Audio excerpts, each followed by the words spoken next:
The Puzzle of Proxima. The crystalline spires of Proxima Station gleamed in the light of the binary stars, their geometric precision reflecting the mathematical brilliance of the Zeth. For 300 cycles, the brightest minds of the collective had gathered in these hallowed halls, each adding their contribution to the grand problem, a challenge that had consumed generations of their finest thinkers.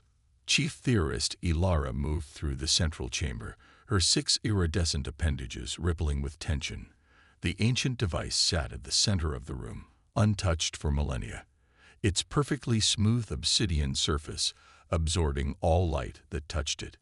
No seams, no buttons, no obvious mechanism, just pure mathematical elegance that somehow remained completely inert despite their best efforts. "How many now?" she asked, her voice translated through the chamber's acoustic field. Senior Analyst Thorne's eye stalks swiveled toward her. 473,612 approaches, he answered with the precision typical of their kind. Each one mathematically sound, each one a failure. Ilara's central eye pulsed with frustration. The device predated their civilization, discovered buried beneath the surface of Proxima II. Carbon dating placed it at roughly 8 million years old, created by a species that had vanished long before the Zeth had achieved sentience. All they knew was that it contained knowledge of incalculable value, the secrets of instantaneous matter transport across unlimited distances, according to the fragmentary records they'd uncovered alongside it. "The collective arrives in 6 rotations," Thorne reminded her. "They expect progress." The 7 high theorists of the Zeth collective would not be pleased. They had invested tremendous resources in this project, diverting their best mathematical minds from other crucial work. 300 cycles with nothing to show would not be received well. "We have tried every mathematical approach," Ilara said, circling the device. "Every sequence, every prime number arrangement, every dimensional algorithm. The solution eludes us. Perhaps it was never meant to be solved," Thorne suggested, his inner membrane flickering with doubt. Perhaps the ancients created a perfect mathematical puzzle with no solution. "Impossible," Ilara dismissed. "Everything has a solution. We simply haven't found the right approach." The chamber's alert system pulsed, drawing their attention to the main communications array. "Incoming transmission from orbital control," announced the system. "An unregistered vessel has entered the system. Non-Zeth origin." Ilara's appendages stiffened. Visitors were rare in this remote system, especially non-collective species. "Display." The holographic display materialized, showing a vessel unlike any in the Zeth fleet, where their ships were perfect geometric shapes, spheres, tetrahedrons, and toroids designed according to mathematical principles. This craft appeared almost haphazard. Asymmetrical protrusions jutted from a cylindrical core. Visible welding lines mirrored its surface. Various components seemed to have been added as afterthoughts rather than included in the original design. "Crude," Thorne observed. "But it made it here." "Identification?" Ilara asked. "They call themselves humans," the system replied. "From a planet designated Earth. Their transmission indicates peaceful intentions. They request permission to dock for repairs and cultural exchange." Ilara considered this development. The Zeth had encountered other species before, though rarely this far from the galactic hub. Most were primitive compared to the collective's mathematical mastery. Yet any species capable of interstellar travel deserved basic diplomatic courtesy. "Grant permission," she decided. "Prepare reception area 4 for biological compatibility. I will meet them myself." 6 hours later, Ilara stood in the reception chamber as the airlock cycled. The environmental systems had adjusted to support human physiology, a curious arrangement of oxygen requirements and carbon-based biology, not dissimilar to other species they'd encountered. The inner door slid open, and the humans entered. Ilara's sensory apparatus took in their strange forms. Bipedal with only 2 manipulative appendages, a single head containing most sensory organs, and covered in artificial external layers they called clothing. 5 of them entered, led by one with more elaborate markings on their coverings. "Greetings," the lead human said, the station's translation matrix converting their sound-based communication into Zeth neural patterns. "I'm Captain Sophia Chen of the Earth science vessel Galileo. Thank you for allowing us to dock." Ilara performed the traditional greeting gesture, her appendages forming the precise geometric pattern that signified peaceful intentions. "I am Chief Theorist Ilara of the Zeth Collective. Welcome to Proxima Station." The human called Chen smiled, a curious facial contortion that Ilara's system interpreted as a positive emotional expression. "We've been exploring this sector for the past 8 months. Our long-range sensors detected your facility. We're experiencing some drive instability and could use a few days to make repairs, if that's acceptable. You may remain while you conduct your maintenance," Ilara confirmed. "Perhaps this presents an opportunity for knowledge exchange.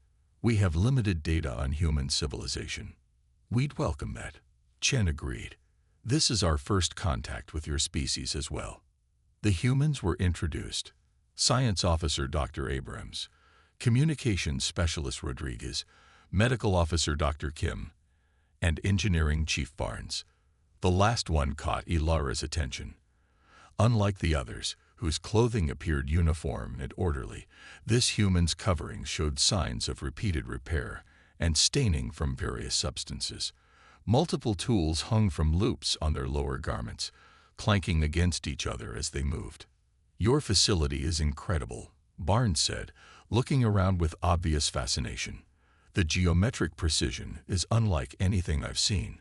What's the structural principle behind these arches?" Ilara was surprised by the question. Most species they encountered focused on Zeth technology, not their architectural mathematics. "They follow the 7th-order polynomial expression of non-Euclidean stability," she explained. "The curves distribute force according to the Zeth unified structural theorem." Barnes nodded, examining the nearest arch with surprising intensity. "Beautiful. Form and function in perfect harmony." Over the next 2 rotations, the humans proved more interesting than Ilara had anticipated. They lacked the Zeth's innate mathematical ability. Their brains were clearly not evolved for complex calculations, yet they had achieved interstellar travel using what the Zeth would consider crude approximations and good enough solutions. Their approach to problems was distinctly non-Zeth, focusing on practical outcomes rather than mathematical perfection. Chief Engineer Barnes particularly intrigued Ilara. While the others maintained proper diplomatic protocols, Barnes seemed constantly distracted, examining every aspect of the station with unrestrained curiosity. Twice, Ilara had found the human measuring corridors and calculating angles, muttering numbers to themselves. On the 3rd rotation, during a formal exchange session, Captain Chen asked about the station's purpose. "Proxima Station is a research facility," Ilara explained. "We are dedicated to solving a mathematical challenge of great importance to the collective." "What kind of challenge?" Dr. Abrams inquired. "Perhaps we might offer a fresh perspective, though I doubt our mathematics compares to yours." Ilara considered the request. Protocol suggested limiting information, sharing with less advanced species, but something about these humans, their unusual approach to problems, made her reconsider. "I will show you," she decided. "Follow me." She led them to the central chamber where the ancient device remained, surrounded by the Zeth's most sophisticated analysis equipment. Barnes immediately moved toward it, eyes wide with interest. "This artifact predates our civilization," Ilara explained. "We believe it contains knowledge of instantaneous matter transport, what you might call teleportation. For 300 cycles, our finest minds have attempted to activate it using every mathematical approach we can conceive." 300 cycles? Rodriguez asked. "How long is that in Earth years?" "Approximately 720 of your years," Thorne answered, joining them in the chamber. Captain Chen whistled. Another curious human expression. "That's dedication. 8 million years old," Barnes muttered, circling the device with obvious fascination. "May I?" they asked, gesturing toward it. Ilara hesitated. No non-Zeth had ever been permitted to approach the artifact. Yet protocol seemed increasingly irrelevant when facing a problem unsolved for centuries. You may observe, but please do not touch it. The mathematical sequence required for activation is extremely delicate. Barnes nodded, crouching to examine the device from all angles. What approaches have you tried? Thorne's eye stalks quivered with what might have been amusement. All of them. Every mathematical sequence, pattern, and algorithm known to our civilization. What about non-mathematical approaches? Barnes asked. The chamber fell silent. Ilara and Thorne exchanged neural patterns of confusion. I don't understand your question, Ilara finally responded. The device is clearly mathematical in nature. Its perfect geometric form, the precise ratio of its dimensions, everything about it speaks to mathematical activation. Barnes stood, dusting off their hands on their garment. Right, but not everything is activated by math. Sometimes the simplest solution is mechanical. We have scanned it thoroughly, Thorne objected. There are no mechanical components that you can detect, Barnes countered. Mind if I try something completely different? I promise not to damage it. Ilara felt uncertainty ripple through her neural network. The collective would strongly disapprove of allowing a primitive species to interfere with their most important research project. And yet, 700 years of failure suggested that perhaps their approach was fundamentally flawed. What do you propose? She asked. Barnes reached to a side pocket and pulled out a simple metal tool. A hammer, Ilara's database supplied. The other humans looked suddenly concerned. Barnes, Captain Chen warned, we're guests here. Trust me, Captain, Barnes replied with confidence. This isn't my first ancient artifact. Before Ilara could process what was happening, Barnes knelt beside the device, gently tapped the hammer against various points around its circumference, listening intently after each tap. The sound changed subtly at one point, and Barnes smiled. There it is, the engineer said. Resonance difference. There's a hollow section right here. Ilara moved forward. That's impossible. Our scans show uniform density. Your scans might not pick up on micro variations in material composition, Barnes explained. Sometimes you need human hearing and a simple tool. With deliberate care, Barnes positioned the hammer at a specific point and delivered a single, precise strike. Not hard enough to damage the surface, but firm. The device shuddered. A barely perceptible seam appeared along its equator, and with a soft hiss, the upper hemisphere rose slightly. Light, soft, golden, and patterned in a complex three-dimensional grid, emerged from within. Ilara's neural network nearly short-circuited from the shock. How did you? Barnes grinned, returning the hammer to their pocket. Sometimes the most advanced technology has the simplest activation mechanism. The ancients who built this weren't trying to create a mathematical puzzle. They were designing for reliability. After millions of years, complex electronic or code-based triggers would fail. But a simple mechanical pressure switch, that can last practically forever. The humans gathered around the now-open device, their expressions showing wonder and excitement. Captain Chen turned to Ilara, whose appendages were still frozen in disbelief. Chief Theorist, Chen said gently, I believe this is still your discovery. Would you like to examine what's inside first?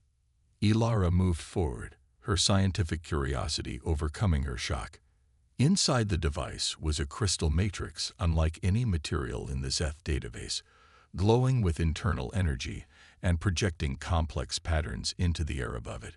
It's some kind of data storage, Thorne observed, scanners already analyzing the projections. The patterns, their coordinates. Transportation coordinates for every major star system in the galaxy. As the implications of the discovery began to register, Ilara turned to Barnes, who stood quietly watching the Zeth scientists with a small smile. Why did we not think of this? She asked, genuine confusion in her neural patterns. 300 cycles of mathematical brilliance, and we never once considered simply hitting it. Barnes shrugged. Different approaches. You Zeth see the universe through mathematics, and that's gotten you incredibly far.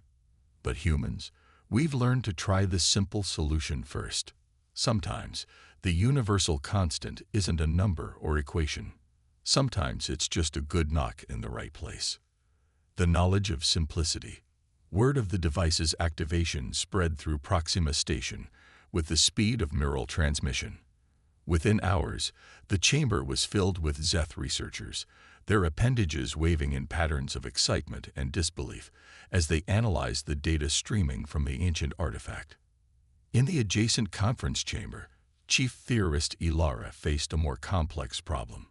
Explaining to the high theorists of the collective how a human with a hammer had succeeded where generations of Zeth mathematical genius had failed. This is unprecedented. High theorist Mivox's neural patterns radiated disapproval through the quantum communication link. You permitted an unclassified species to interact with our most valuable research asset. With respect, highest, Ilara responded, using the formal address. 300 cycles of failure suggested our approach was fundamentally incorrect. The human engineer identified a solution in less than one rotation. A standard first contact protocol. Rodriguez said, we do the same thing when we encounter less advanced civilizations. Barnes had returned to the portable device, fingers moving rapidly across its surface. Maybe, but there's a difference between responsible technology sharing and hoarding knowledge that could benefit everyone. What are you suggesting? Chen asked, studying her engineer carefully. Barnes looked up with a hint of mischief. The device is transmitting data on an unusual quantum frequency. I've been recording it since activation. I don't understand most of it. Their mathematics is beyond me. But I've captured the basic transportation coordinate system. Barnes, Chen's voice carried a warning. That could violate first contact protocols. With respect, Captain, Barnes countered, they invited us to the chamber. They didn't restrict recordings, and if they're planning to escort us out and pretend we had nothing to do with the discovery, I'd say fair's fair. Chen paced the small chamber, weighing the implications. What exactly do you have? Enough to give our scientists a starting point, Barnes replied. Not the complete technology, but the fundamental principles. It would still take years of development, but we wouldn't be starting from zero. After a long moment, Chen nodded. Secure the data, but we don't transmit anything until we're well outside their system and have consulted with Earth Command. 6 hours later, final preparations for departure were underway. Ilara had come to oversee the process personally, her neural patterns still conflicted. The humans had performed a valuable service to the collective, yet they would receive no recognition, no opportunity to share in the knowledge they had helped uncover. As she approached the docking bay, she found Barnes working alone on a final connection to the ship's exterior hull. Your repairs are progressing adequately, she inquired. Barnes nodded without looking up from the work. Just about done. Funny thing about repairs. Sometimes the problem isn't what you think it is. You can spend forever trying to fix the complex systems when the real issue is just a loose connection. Ilara detected the metaphor. You believe our approach to the artifact was similarly misguided. Not misguided, Barnes corrected, finally turning to face her, just too focused on complexity. The Zeth are brilliant mathematicians, far beyond what humans can do. But maybe that brilliance becomes a limitation when it's all you rely on. An interesting perspective, Ilara acknowledged, one that the collective will need to consider. Barnes hesitated, then reached into a pocket and extended a small object toward her. Before we go, I wanted to give you something, a token of cultural exchange. Ilara accepted the object, a small metallic hammer, similar to the one Barnes had used but scaled down to fit comfortably in a Zeth appendage. Sometimes the simplest tool is the right one for the job, Barnes said with a smile. Keep it somewhere the high theorists won't find it. For the first time in her long life, Ilara felt something like humor ripple through her neural network. I will treasure this cultural artifact. It represents an important lesson for the Zeth.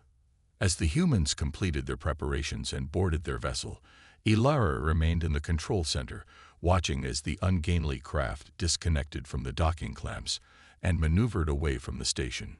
Should we maintain tracking? Thorn asked from beside her. No, Ilara decided. They have their path, and we have ours. The human ship accelerated, its drive flaring with what the Zeth would consider inefficient energy usage, and disappeared into the darkness between stars. 3 rotations later, the collective delegation arrived. 7 perfect spherical vessels, arranged in mathematically precise formation. The high theorists emerged, their elaborate appendages forming patterns of authority and expectation. They proceeded directly to the central chamber where the ancient device still glowed, projecting its wealth of knowledge into carefully calibrated Zeth recording systems. Explain the activation process, High Theorist Mivox demanded. Ilara hesitated, her appendages forming a pattern of careful consideration. In her private storage compartment, the small hammer seemed to weigh more heavily than its physical mass would suggest. The humans identified a resonance pattern we had overlooked, she explained, omitting specific details about Barnes' method. Their approach was unconventional by our standards. Clearly, Mivox's neural patterns radiated disapproval. Future research protocols will need to be revised to prevent such irregular methods. The mathematical solution would have been discovered eventually. Perhaps, Ilara acknowledged, or perhaps not. 300 cycles suggest we may have been approaching the problem incorrectly from the beginning. The high theorist's appendages stiffened in unison, a sign of collective disapproval. You question the primacy of mathematical analysis, chief theorist. Ilara's center eye pulsed as she considered her response carefully. I believe the universe may contain more solutions than those captured by our equations, highest. The humans showed us that sometimes the simplest approach yields results where complexity fails. A dangerous perspective, Kella observed, one that undermines the foundation of Zeth civilization, or one that expands it, Ilara countered. The ancients who created this device understood mathematics as well as we do, perhaps better. Yet they chose a mechanical activation method. Perhaps they understood something we have forgotten in our pursuit of pure mathematics. The chamber fell silent as the high theorists processed this challenge to their fundamental beliefs. Finally, Mivox spoke again. We will study both the device and its method of activation. Perhaps there is merit in considering alternative approaches in specific circumstances. It was a small concession, but more than Ilara had expected. As the high theorists moved closer to examine the device, she stepped back, one appendage brushing against the pocket where the small hammer rested. Somewhere among the stars, the human vessel was traveling home, carrying with them fragments of knowledge that might one day allow their species to journey instantly between worlds. The collective would not approve if they knew, but Ilara found she could not disapprove herself. Different approaches, different solutions. Perhaps that was the true universal constant, the principle that allowed diverse species to solve problems in their own ways. The Zeth had their mathematics, the humans had their hammers, and the galaxy was large enough for both.